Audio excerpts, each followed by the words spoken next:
PTI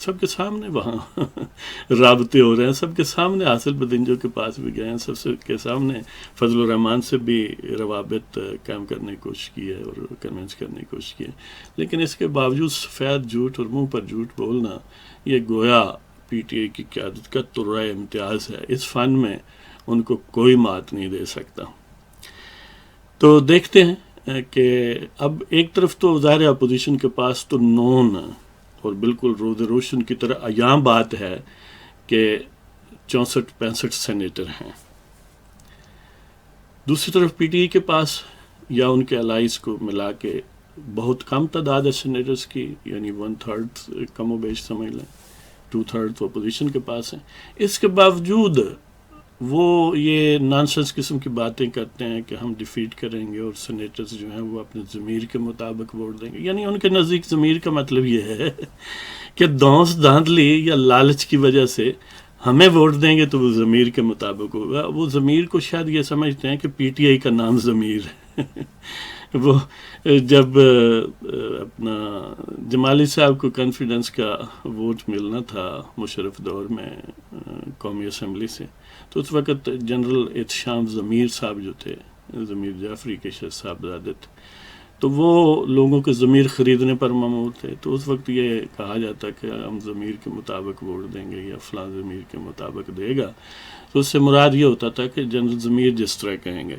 تو اسی طرح اب ضمیر کا براہ راست نام تو نہیں ہے کسی جنرل کا، لیکن ظاہر ہے اس کو کنائے کے یا استعارے کے طور پر آپ استعمال کر سکتے ہیں کہ آخر اس کے ساتھ یہی بات وابستہ ہو گئی ہے. تو ان کے نزدیک ضمیر کا مطلب یہ ہے کہ پی ٹی آئی کو دھونس دھاندلی یا محکمہ زراعت کے دباؤ یا تھیلوں کے وزن سے اگر کوئی سینیٹر ووٹ دے گا، کیونکہ خفیہ بیلٹ سے ظاہر ہے معاملہ طے ہوگا، تو یہ گویا ضمیر کے مطابق ہے. تو پی ٹی آئی کی حکومت no confidence motion against Sadiq Sanjrani کی صورتحال میں وہ ضمیر پر ڈیپینڈ کر رہی ہے.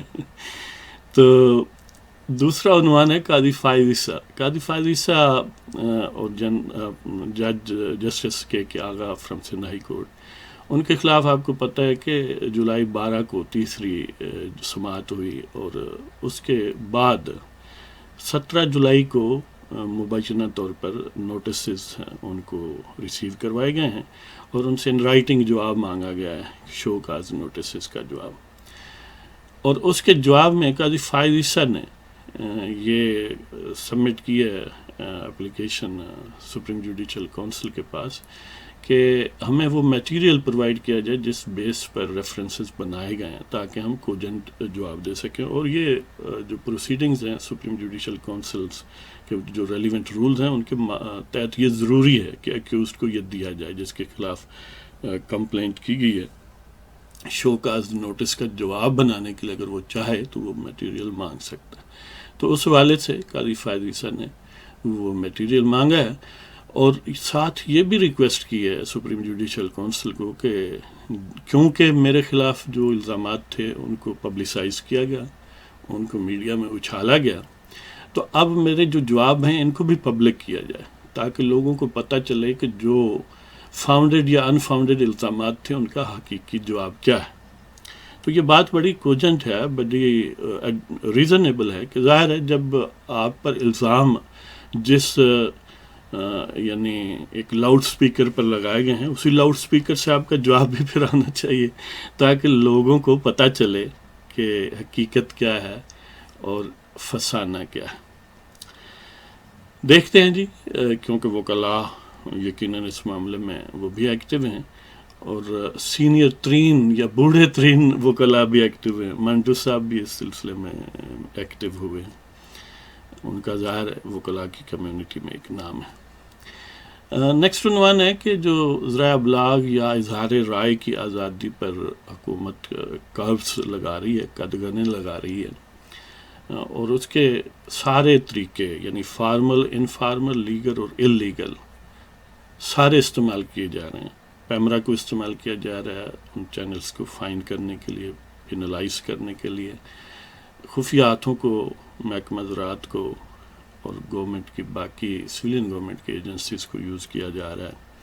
میڈیا ہاؤسز کے مالکان کا بازو مروڑنے کے لیے اشتہارات کو بند کرنا یا کھولنا، اس طرح پن پوائنٹ کرنا کہ فلاں اینکر رپورٹر یا صحافی کو نکال دیں، یا اس صحافی رپورٹر یا اینکر پرسن کو پریشرائز براہ راست کرنا، دھمکی دینا، اٹھا لے جانے کی بات کہنا وغیرہ وغیرہ، ہر طرح کی بدماشی جو ہے وہ حکومت کر رہی ہے۔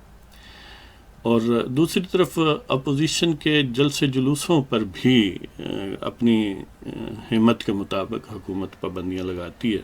فیصل آباد میں مسلم لیگ نواز کے جلسے اور لیڈرز پر ہزاروں کے حساب سے یعنی FIRs کاٹی گئیں۔ اسی طرح لاہور میں یہ جو یوم سیاہ کے سلسلے میں شہباز شریف اور پیپلز پارٹی اور باقی اپوزیشن پارٹیوں نے ریلی نکالی اور جلسہ کیا، اس کے سلسلے میں بھی ہزاروں افراد کے خلاف FIRs کاٹی گئی ہیں کہ ہم سے پوچھ کے کیوں نہیں جلسہ ہوا۔ یہ وہی پارٹی ہے جو 6-7 مہینے پارلیمنٹ ہاؤس کے سامنے ڈی چوک میں باقاعدہ مجمع لگا کر کنسرٹ بھی کرتی تھی، ناچ گانا بھی ہوتا تھا، اور گالی گلوچ کے کئی سیشن 24 گھنٹوں میں ہوتے تھے۔ پھر گھر جاتے تھے، کھانا کھاتے تھے، فریش ہوتے تھے، سوتے تھے، پھر آ جاتے تھے، اور اس طرح اس کنٹینر میں بھی پوری راحت کا سامان تھا، یہاں تک کہ نیکسٹ شادی کا بھی جو پریلیمنری ورک ہے وہاں ہی کیا گیا تھا جو پھر بعد میں پھر طلاق دی۔ ریحام خان جو پہلے مادرے PTI بنی اور بعد میں پتہ نہیں کیا بنی۔ تو بہرحال یہ وہی حضرات ہیں کہ کبھی جب کسی کم ظرف یا رذیل شخص کو یا گروہ کو اقتدار ملے تو ان کی پوری شکاوت، رذالت اور کمینگی کھل کے باہر آ جاتی ہے۔ تو یہی صورتحال اب ہے کہ وہی صحافی جو صبح شام ان کو پروموٹ کرتے تھے اور ان کے ایک ایک لمحے کی 12 اینگل سے یعنی لائیو نشریات کرتے تھے اور ان کے قصیدے گایا کرتے تھے اور ان کو نتھنگنس سے پتہ نہیں کیا بنا دیا، تو آج وہ بھی ان میں سے بھی کافی سارے زیر عتاب ہیں اور اپنے کیے پر پچھتاتے ہیں۔ ایک طرح سے تو ان کو بھی یہ سبق ہے، لیکن کم ہی لوگ سبق سیکھتے ہیں۔ اس کے بعد متفرقات ہیں۔ ملا منصور جو طالبان کے لیڈر تھے اور ایک ڈرون حملے میں وہ جہاں بحق ہوئے تھے، ان کے متعلق اب یہ کہا جا رہا ہے کہ کراچی میں ریئل اسٹیٹ کا یعنی 4-5 پراپرٹیز ان کے نام ہیں اور وہ خرید و فروخت مختلف طریقوں سے کرتے تھے۔ یہ اصل میں یہ آفٹر میتھ ہے US وزٹ کا، جس میں حضرت یعنی عمران کولمبس خان نے، یعنی لگتا یہ ہے کہ امریکہ انہوں نے دریافت اب کیا ہے، پہلے نہیں لوگوں کو پتا تھا یا فتح کیا ہے۔ بہرحال گویا وہ کولمبس ثانی ہیں جنہوں نے اثر نو دریافت کیا ہے امریکہ۔ تو ان کی کیونکہ وزٹ بہت کامیاب تھی اور انہوں نے ٹرمپ صاحب کے قدموں میں بیٹھ کر یہ وعدہ کیا تھا کہ ہم بہتر خدمت کریں گے اور مالش کریں گے۔ اس سلسلے میں شاید اس قسم کے اقدامات ہیں کہ اب یہ ڈھونڈ کے نکالا ہے کہ ملا منصور جو تھا وہ تو یہ کاروبار کرتا تھا اور جیلی ناموں سے یہ معاملات تھے۔ تو گویا ان خدمات پر، ان مالشیوں کے کردار پر آتے ہی عمل شروع ہو گیا ہے۔ اب یہ افیکٹو ہوتا ہے یا نتیجہ خیز ہے یا نہیں ہے، یہ وقت بتائے گا۔ نتیجہ خیز ہونے کے کم ہی امکانات ہیں، اس لیے کہ جو ٹرمپ صاحب میدان جنگ میں حاصل نہیں کر سکے وہ خان صاحب مالش تو کر سکتے ہیں لیکن وہ انہیں ڈیلیور نہیں کر سکتے۔ اس طرح آپ نے بھی سنا ہوگا کہ مشرف اور جنرل عزیز، شاہد عزیز جو اس وقت DGMO تھے، مئی 1999 میں جب کارگل کا ایشو ہوا تھا، مئی 1999 میں، تو اس وقت انڈین انٹیلیجنس ایجنسی را نے مشرف اور جنرل عزیز، شاہد عزیز جو DG ملٹری آپریشنز تھے، ان کے درمیان گفتگو ریکارڈ کر لی تھی اور اس میں مشرف کا اور جنرل صاحب کی سمجھ لیں کہ کیئرلیسنس یا لاپرواہی اور حماقت شامل تھی۔ اسی ٹیپ سے یہ بات کنفرم انہوں نے کی کہ یہ جو کارگل میں حملہ آور ہیں وہ دراصل مجاہدین یا سویلین یا فریڈم فائٹرز نہیں ہیں، بلکہ ریگولر فوج ہے پاکستان کی۔ پھر اسی ٹیپ کو استعمال کرتے ہوئے انہوں نے اس وقت کے وزیر اعظم نواز شریف کو کمیونیکیٹ کیا اور ٹیپ وہ سنائی، اور اس سے آگے پھر معاملات چلے، اور ظاہر ہے وہ پھر پاکستان کے آئین کو الٹ کے سویلین حکومت کا تختہ انہی 2 نمبر لوگوں نے، جن کا نام مشرف ہے اور جنرل شاہد عزیز اور ان کے رفقا نے وہ کام کیا۔ اور جنرل شاہد عزیز نے خود اپنی کتاب میں یہ مانا کہ یہ 4 کا ایک ٹولہ تھا، 4 کی ایک جنتا تھی مشرف کی، جنہوں نے کارگل کا مسئلہ کھڑا کیا تھا۔ نہ باقی فوج کو پتہ تھا، کور کمانڈرز کو پتہ تھا، اور نہ ہی اس وقت کے وزیر اعظم کو یا باقی مسلح افواج یعنی نیوی یا ایئر فورس کو۔ بہرحال یہ چیبو الاجبیس ہیں جی، یہ ہم آکھتے ہیں، لیکن وہ کیونکہ مقدس لوگ ہیں اور محب وطن ہیں، 20 کروڑ لوگ جو ہیں وہ غدار ہیں۔ اور اس سے آگے اب آخری حصہ آج کی محفل کا، اس سے آخری حصہ یعنی خمار آرزو کی نام کی جو نظم ہے وہ آپ کی خدمت میں پیش کریں گے۔ اس سے پہلے ایک ہلکی سی وضاحت شاید موضوع ہو کہ یہ جو میں ایشوز چنتا ہوں جن پر تبصرہ کیا جاتا ہے، ظاہر ہے میرے خیال میں جو ناظرین کو اس دن سب سے زیادہ اہم یعنی انفارمیشن ہے جو انہیں ملنی چاہیے، میں اس گمان سے 1 2 3 4 خبریں اکٹھی کر کے آپ کی خدمت میں پیش کرتا ہوں۔ اور ظاہر ہے مختلف مائنڈز جو ہیں مختلف انداز سے سوچتے ہیں، مختلف اینگلز سے سوچتے ہیں۔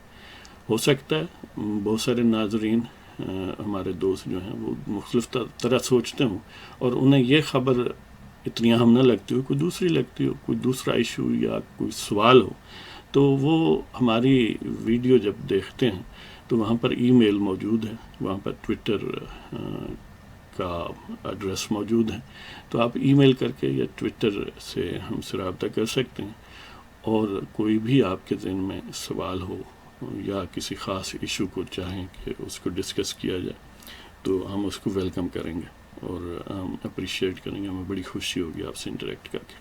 تو اب وہ خمار آرزو کی نام کی نظم آپ کی خدمت میں پیش کرتا ہوں۔ ظاہر عنوان یا نام خمار آرزو۔ ظلم کو کچھ اور دن وقت جو ملا ہے، ظلم کو کچھ اور دن وقت جو ملا ہے، ظالموں سے شکایت نہ غلاموں سے گلا ہے۔ ظلم کو کچھ اور دن وقت جو ملا ہے، ظالموں سے شکایت نہ غلاموں سے گلا ہے۔ مشیت کو شاید مزید امتحان مطلوب ہے، مشیت کو شاید مزید امتحان مطلوب ہے، بھلا حق کبھی یوں آسانی سے ملا ہے۔ مشیت کو شاید مزید امتحان مطلوب ہے، بھلا حق کبھی یوں آسانی سے ملا ہے۔ فقط اہل حمیت ہی سمجھتے ہیں اسے، فقط اہل حمیت ہی سمجھتے ہیں اسے، تمنائے آزادی اپنی ذات میں صلہ ہے۔ فقط اہل حمیت ہی سمجھتے ہیں اسے، تمنائے آزادی اپنی ذات میں صلہ ہے۔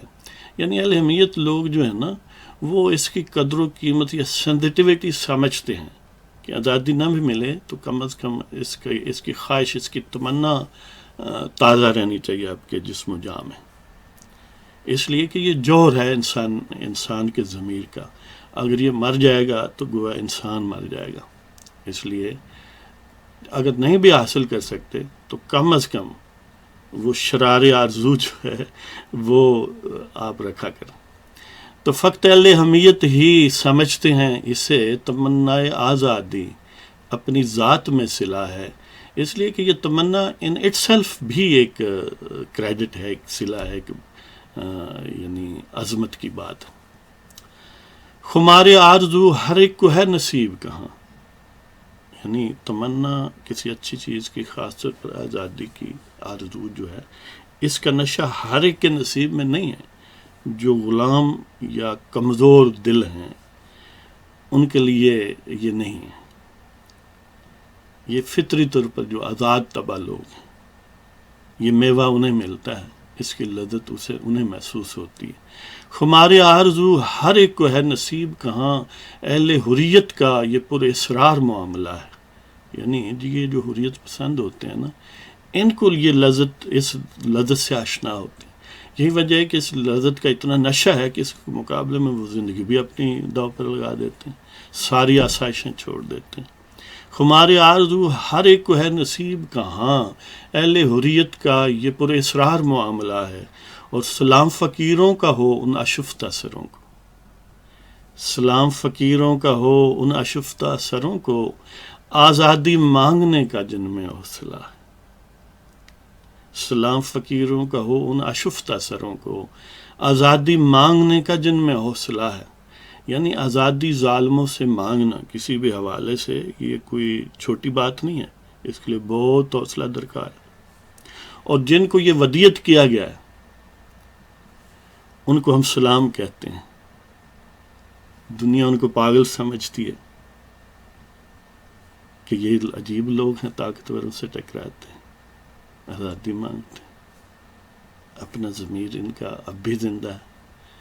تو ہم فقیر ان کو سلام کہتے ہیں. ظلم کو کچھ اور دن وقت جو ملا ہے، ظالموں سے شکایت نہ غلاموں سے گلا ہے.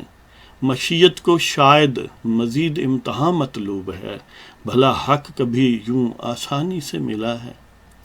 فقط اہل حمیت ہی سمجھتے ہیں اسے، تمنائے آزادی اپنی ذات میں صلہ ہے. خمار آرزو ہر ایک کو ہے نصیب کہاں، اہل حریت کا یہ پر اسرار معاملہ ہے. سلام فقیروں کا ہو ان آشفتہ سروں کو، آزادی مانگنے کا جن میں حوصلہ ہے. اس کے ساتھ ہی آپ سے اجازت چاہتا ہوں. خدا حافظ. پاکستان زندہ باد.